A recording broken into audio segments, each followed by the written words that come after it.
Olá, amigos e amigas do canal Produte. Estamos hoje em Botucatu de novo para gravar uma das conversas produtivas mais deliciosas do canal Produte. Conversa produtiva dessa semana é com Roberto Barcelos, nosso grande gênio do churrasco brasileiro. Você não quer perder? É logo depois da vinheta.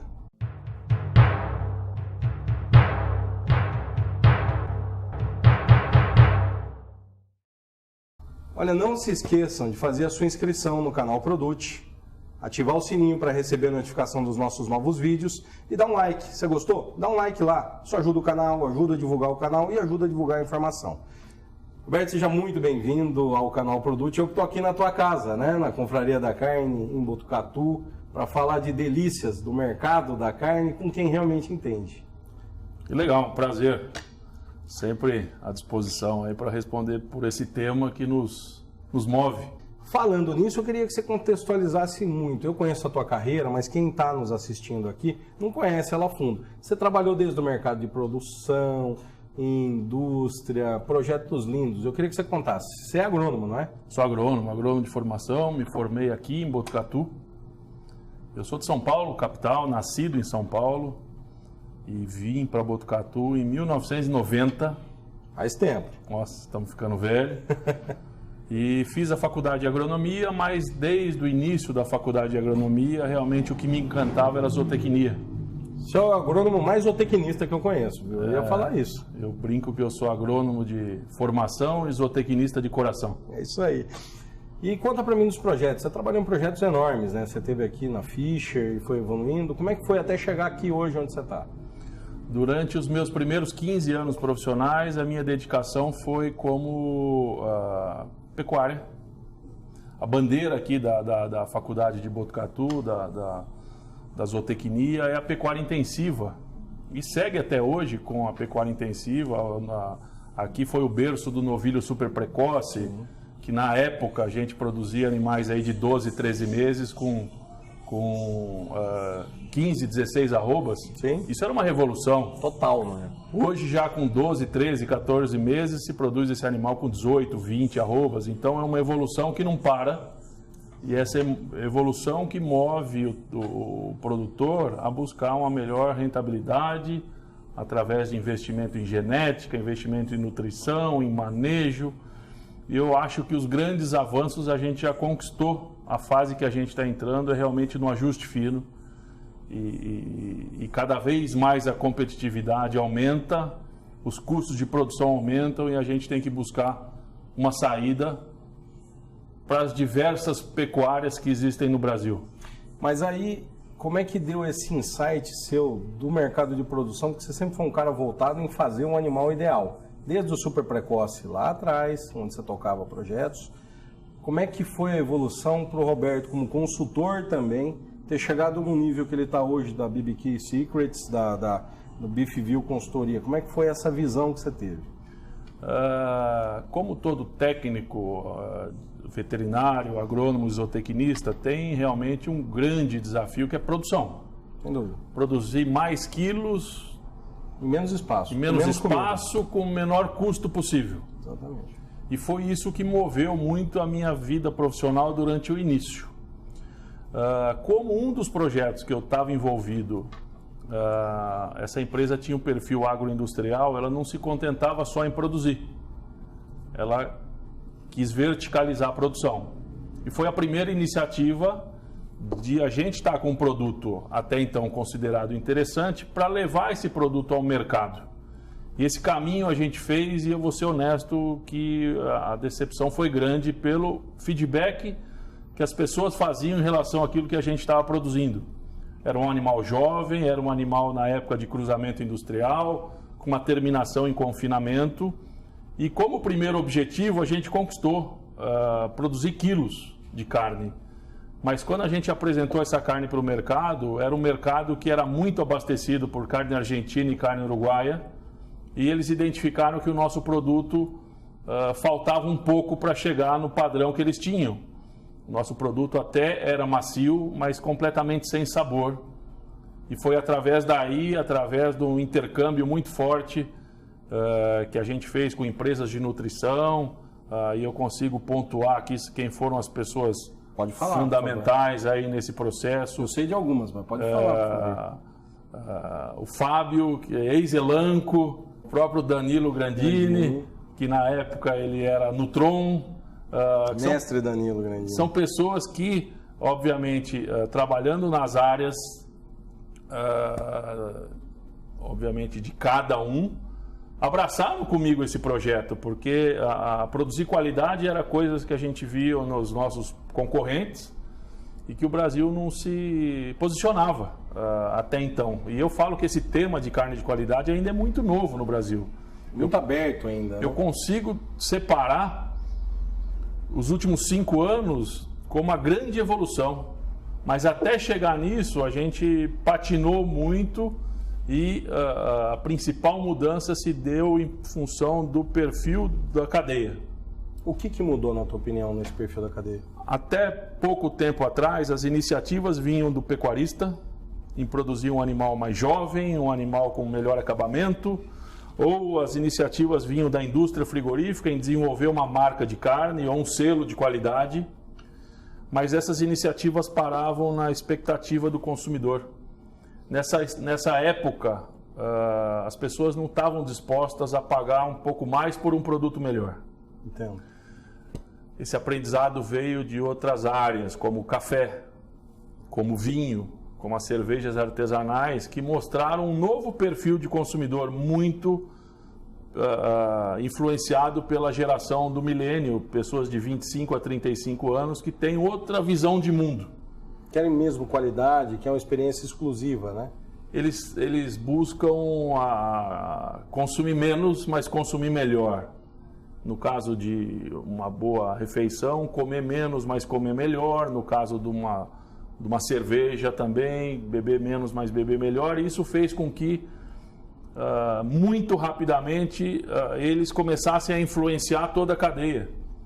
Então, criou-se uma demanda e a gente não tinha esse produto. E através dessa demanda, que de novo é um produto que se assemelha muito ao que a gente já via em outros países, as pessoas viajavam para a Argentina, para o Uruguai, para Estados Unidos, para a Austrália, tinham acesso a produtos de altíssima qualidade lá e esse produto não existia aqui. Ou se existisse aqui, não existia consistência. Consistência no produto. Tinha um produto bom, mas na semana seguinte você já não encontrava mais naquela mesma marca e aí não fidelizava e aí não criava essa cadeia de valor. Como o consumidor mudou o seu interesse em relação ao tema, valorizando qualidade, fez com que o varejo fosse buscar qualidade, por sua vez a indústria frigorífica, chegando até o pecuarista. Atender lá. Como a minha evolução profissional fez com que eu saísse da pecuária de corte e eu fui para a indústria frigorífica, eu comecei a entender uma outra visão de cadeia. E eu percebi que a indústria ela é totalmente refém da matéria-prima que entra no curral do abate. Não tem como fazer milagre, né? Então, se ela quer desenvolver uma marca, ou desenvolver uma linha, ou um protocolo de produção, ela está refém das parcerias que ela consegue construir aqui. Para fornecer o produto. Para ter essa regularidade que é tão importante quanto a qualidade. E aí eu comecei a perceber também que existia um desalinhamento entre o que estava sendo produzido em função da sazonalidade climática, em função da heterogeneidade genética dos animais brasileiros, a necessidade, às vezes, da venda do animal antes do ponto ideal. E o que as indústrias fizeram? Elas resolveram produzir próprio. Então, nessa fase que coincidiu com a minha entrada na indústria, a gente via as grandes indústrias tocando confinamentos, muitos, com o objetivo de que, dentro da estrutura, obviamente, de confinamento commodity, ter uma linha especial para ela ter tudo aquilo que o mercado não conseguia oferecer.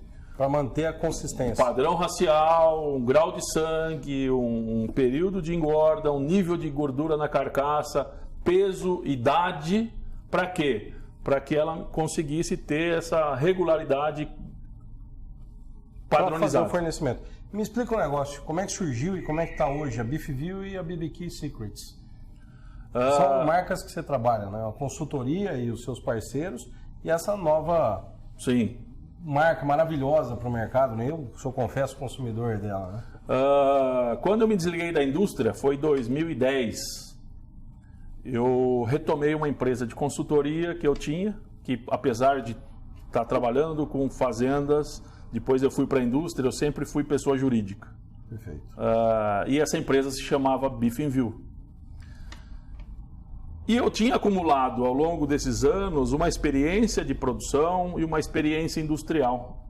E era exatamente o que eu percebia, que novos projetos estavam surgindo e eu coloquei esse conhecimento teórico e prático à disposição do mercado. E eu comecei a ser contactado por fazendas de gado de corte querendo agregar valor.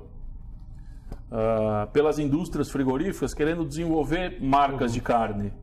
Então eu tive o privilégio de participar em alguns projetos com mais ênfase e outros menos, mas de diversas marcas que estão hoje no mercado. E novas marcas que vão surgir ainda estão numa fase embrionária que eu de alguma forma me envolvi, eu estou envolvido.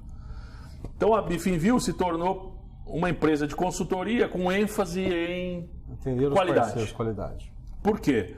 Porque o que eu via que o caminho que o Brasil tomava, a escolha do sêmen buscava o quê? Um top 1% nas características produtivas. Mas não de qualidade de carne, de maciez, enfim. Antagônico às características que a gente queria como qualidade de carne. O touro que era o top 1% ali, o melhor ganhador da prova de ganho de peso, era o touro inseminado dentro de programas de fazenda de gado de corte. Mas aí me mostrava o seguinte, eu estou cada vez mais ganhando em peso, em conversão alimentar e me afastando das características que o mercado deseja. Da mesma forma, estratégias nutricionais, nível de gordura na carcaça, é sabido que o animal mais eficiente dentro de uma fazenda não é o que vai produzir a melhor carne. Sem dúvida. Para eu produzir a melhor carne, em algum momento dentro do meu sistema de produção, eu preciso abrir mão da eficiência máxima. Isso que agrega custo na produção do animal. Não adianta, não tem como ter um animal barato. Eu preciso sair do macho inteiro e ir para um macho castrado, apesar de que quando eu dou consultoria para fazendas produtoras de commodity, eu não abro mão de manter o animal inteiro. Mas aí você adiciona mais energia na dieta, que também encarece cada vez mais. Também, aí as pessoas me perguntam nas palestras, é comum, qual que é a melhor época de castração? Aí a minha resposta é a seguinte, se você não souber para quem você vai vender e por quanto, a melhor época de castração é nunca. Nunca. Porque você está perdendo eficiência para produzir aquilo. Da mesma forma, engorda de fêmeas, a eficiência biológica da fêmea é inferior à eficiência biológica do macho. O rendimento de carcaça da fêmea é pior que o rendimento de carcaça do macho. Então, produzir quilos de fêmea é mais caro do que produzir quilos de macho. Isso tem um valor, né? E, de alguma forma, a gente precisa absorver esses custos, remunerar o produtor e diluir esses custos em quilos de carne. Agora, em quais quilos de carne? Há 5, 6 anos atrás, a gente diluía em 20% dos cortes. Agora a gente entrou numa fase de aprendizado de consumo de novos cortes.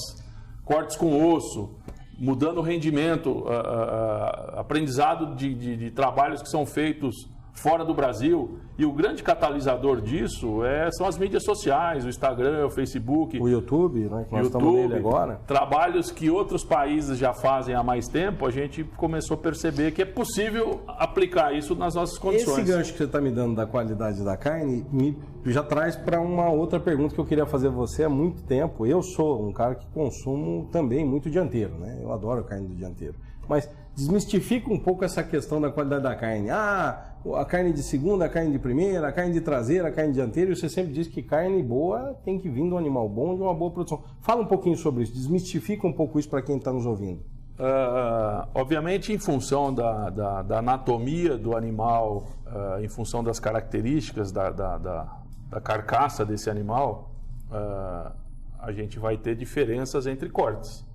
Existem músculos de sustentação, músculos de locomoção, existem músculos com mais colágeno, com menos colágeno. Isso influencia absurdamente uma coisa que é muito fácil identificar na mordida. No tato, no cisalhamento. No sabor, na suculência. Quer dizer, então a gente tem que, num primeiro momento, entender quais cortes são aptos a qual processo de cocção para entregar um resultado satisfatório. Gente. Ó, presta atenção nisso, hein? Quando a gente faz aquela leitura de laboratório, o shear force, que simula a força da nossa mandíbula, né? força de cisalhamento, a gente percebe que existem dos 10 cortes mais macios do boi, se eu não me engano, 2 ou 3 cortes pertencem ao dianteiro. E a gente tem um corte, que é a raquete da paleta, antigo set da paleta, que virou shoulder, que você tira uma membrana, vira flat iron. Que é uma carne nos Estados Unidos disputadíssima, né? Disputadíssima, e a gente teve o privilégio de receber aqui numa visita através do pessoal lá da Unicamp, que fez um circuito aí, o Dr. Chris Calkins, que desenvolveu o flat iron. E ele é o segundo corte mais macio do boi, só perde para o filé mignon. E é saborosíssimo, muito mais saboroso que o filé mignon. E é um corte ainda que tem preços próximos de dianteiro. Então, para você fazer um ticket de churrasco, se você intercalar cortes de dianteiro com cortes de traseiro, você baixa uma média geral e você vai descobrir novos sabores, novas texturas. Experiências, né? Experiências. Então a gente já começou a ter uma influência grande aqui no Brasil do churrasco americano, que é o American Barbecue, que é aquele processo que começou agora essa de defumação. De peito, né? É o peito. O peito em cocção de 12 horas, com todo aquele tempero americano, tanto é que o texano chama o brisket de Texas sirloin, quer dizer, o filé mignon texano é o peito. Exatamente. E é uma delícia. E é uma delícia. Um sabor maravilhoso. A gente tem ali cortes da paleta, a gente tem a costelinha do dianteiro, que é muito famoso na Argentina, no assado de tira. Então a gente começou a perceber... né? Que é o acém, o miolinho do acém, que é aquela parte mais marmorizada, hoje no Brasil se vende como Denver Steak. A gente começou a perceber que a diluição de custos, em vez de ser picanha e contra filé, passou a agregar novos cortes e faz com que as contas comecem a melhorar a favor do varejista ou a favor da indústria. Quer dizer, o cara pode fazer um belo churrasco com cortes de traseiro e dianteiro, contanto que ele procure um animal de qualidade, né? Eu Justamente. Aí é o ponto de partida. O que é um animal de qualidade? É um animal que pertence a um protocolo de produção. E esse protocolo, ele define características de idade, de peso, de grau de acabamento, de nível de marmoreio, através da utilização da raça A, da raça B, da raça C, com características que vão proporcionar características padronizadas sensoriais. É uma experiência diferenciada sensorialmente para quem está consumindo, sempre, ou seja, de paladar gustativo, de maciez, de sabor, é isso que você está dizendo. Justamente. E aí começou a fazer sentido quando eu fui convidado há mais ou menos uns 5 anos atrás a fazer uma palestra sobre pecuária no curso de gastronomia. Então, através desse convite de fazer palestras sobre pecuária, de corte, sobre carne de qualidade para o aluno de gastronomia, eu entendi a real função ou um dos caminhos novos que surgiam ali. É produzir aquilo que o consumidor quer, aquilo que o chefe de cozinha quer. Precisa, né, como matéria-prima para trabalhar. Né? E ele definindo as características que ele busca, fica muito fácil montar o projeto de trás para frente. Então, se ele fala em maciez, eu tenho uma correlação com idade. Eu posso ter uma correlação com método de maturação, maturação a seco, maturação úmida. Se ele fala de sabor, eu tenho que remeter isso a nível de gordura na carcaça, a nível de marmoreio. Se ele fala de suculência, da mesma forma, marmoreio passa a ser importante. Você vai buscando as características. E eu posso ter, e aí eu comecei a brincar nessa questão, em função do Nespresso, das cápsulas de café Nespresso. Sim, uma grande variedade para cada tipo de experiência. Cada cápsula é padronizada na sua característica e tem um porquê e tem um controle total, que eles falam do grão à xícara. Aí eu pensei, por que a gente não brinca e faz uma cápsula da pecuária Nespresso para cada perfil de consumidor? A gente tem um consumidor de segunda a quinta-feira que tem umas características do produto que ele deseja que remetem a um sistema de produção, a uma raça específica. Perfeito. O que eles querem? Eles querem maciez, eles querem um produto sem muita gordura e um produto barato. Para ela fazer durante a semana. Perfeito. Só que esse mesmo consumidor ele tem um comportamento diferente quando ele quer fazer um churrasco de fim de semana. Ele vai buscar acabamento, gordura, ele vai buscar marmoreio, ele vai buscar outros cortes que precisam de outras raças, talvez, ou outros sistemas de produção, outros perfis de acabamento, de terminação. Perfeito. Então é possível fazer uma cápsula para um determinado público, outra cápsula para outro determinado público. Aqui na loja, atuando no varejo, a gente valoriza muito o marmoreio, porque passou a ser uma exigência do consumidor. Mas tem consumidor que não quer marmoreio. Não, eu estou olhando para uma carne aqui, depois nós vamos filmar isso aqui, desculpa te interromper. Gente, isso aqui é brincadeira. Vou virar ela aqui, depois nós vamos dar um zoom para vocês olharem. O Vinícius deve estar dando o zoom aí agora, deve estar focando só nela.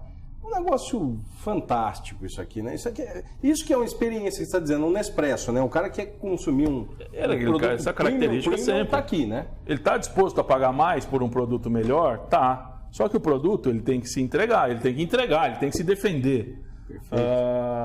Da mesma forma. Nesse caso, uma carne bem marmorizada, de um animal numa idade jovem, com toda a suculência, sabor. Essa é uma experiência incrível. Eu não quero passar vergonha no final de semana, eu quero impressionar. Está aqui o produto. Hoje eu trabalho com 5 cápsulas de Nespresso. Você pode falar quais são os modelos de trabalho? Uma é o produto tradicional, a gente abate em torno de 1.000 animais por semana já. Puxa vida. Tá. Que é esse produto aqui de um protocolo de animais de cruzamento, no mínimo 50% taurino, uma influência britânica maior, até 75% e 100% taurino. Uma terminação de 100 a 120 dias de confinamento, animais até 4 dentes. Perfeito. Por que até 4 dentes? Eu evito trabalhar com animal dente de leite.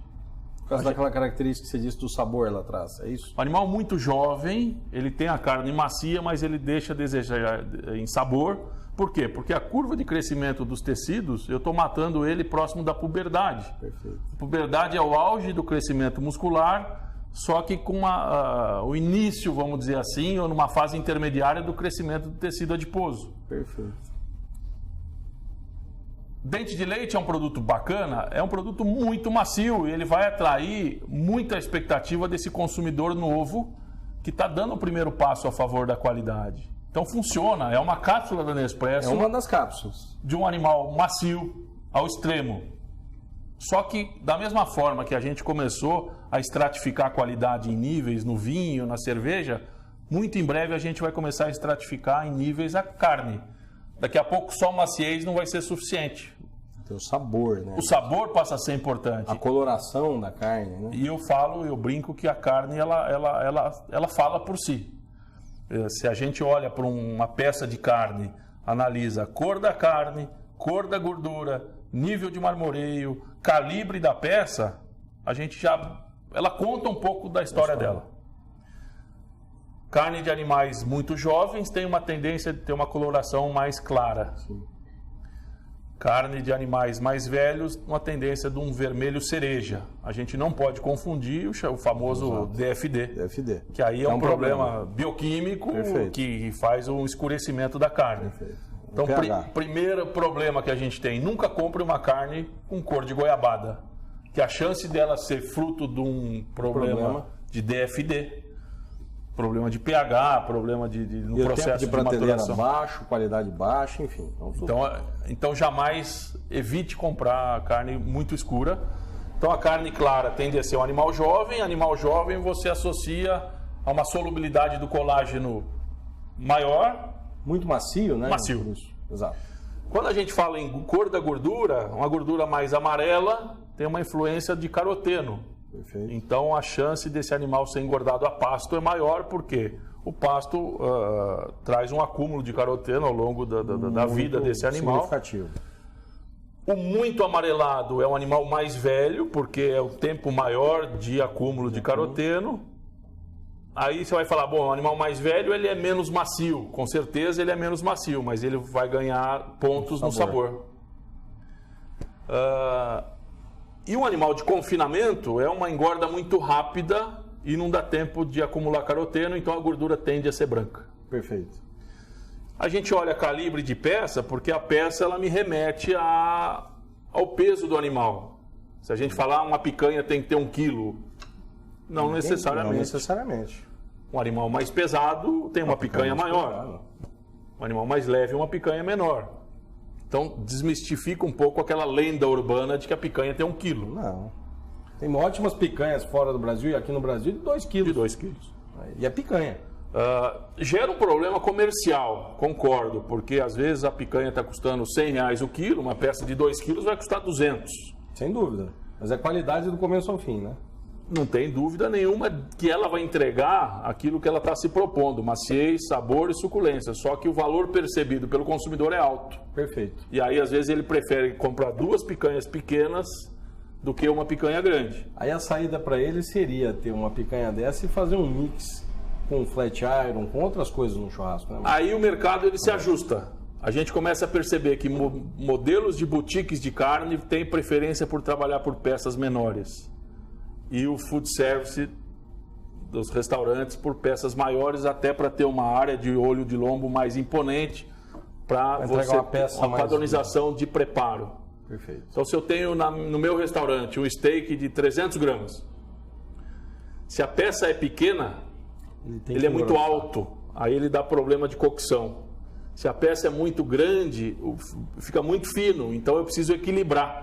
Tipo de corte. E é uma simples definição do dono ou do chefe do restaurante, mas ele influencia toda a cadeia produtiva. Principalmente a experiência de quem vai sentar na mesa para comer aquele dia, né? Porque o animal que vai produzir uma área de lombo menor é diferente do animal que vai produzir uma área do olho de lombo maior.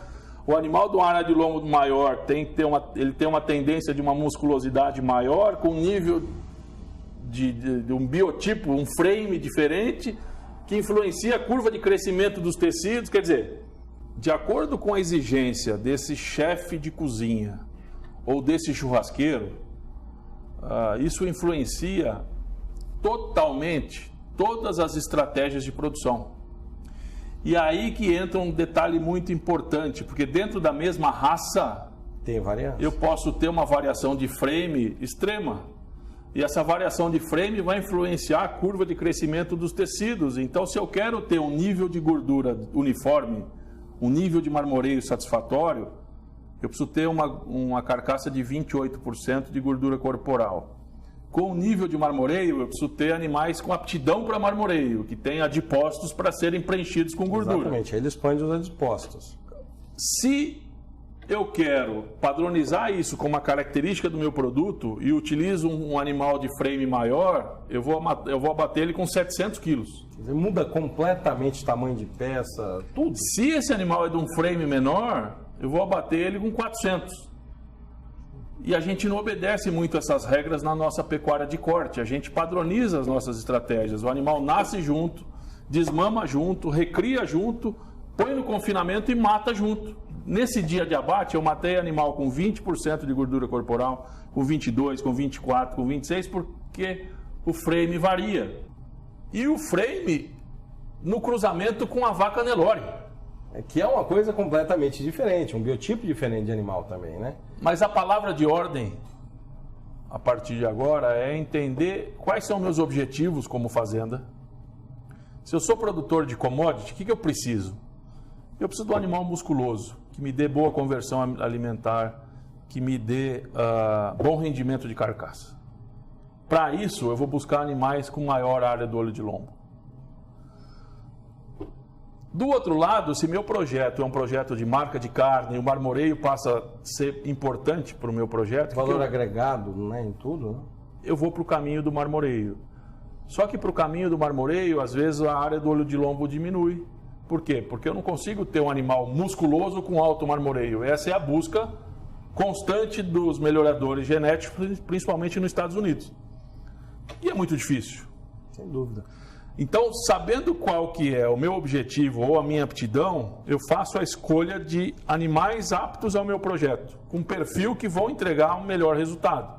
Eu não vou conseguir pôr marmoreio num animal que não tem potencial para marmoreio, e eu não vou conseguir pôr musculosidade no animal que não tem potencial para musculosidade. Então, eu entendendo o meu projeto, as ferramentas que eu tenho, a genética que eu tenho, eu consigo montar um processo, um sistema de produção, e o ultrassom passa a ser uma ferramenta muito importante. Para ajudar nisso daí, né? Para eu enxergar o animal por dentro, porque dentro de rebanhos que a gente imagina serem muito padronizados em peso, mas em carcaça não. Me dão diferenças absurdas, e essas diferenças a gente olha na desossa. Animais de 500 quilos, às vezes tem animais com olho de lombo maior, menor, mais gordura, menos gordura, mais marmoreio, menos marmoreio, com animais da mesma raça, com a mesma faixa de peso, com a mesma faixa da idade. A característica é do animal, não adianta o que você faça que isso não vai ser. E são produtos que têm características de carne distintas. Distintas, mas você olhando o animal são semelhantes, né? Para mercados distintos. O erro é eu trabalhar um produto errado para o cliente errado.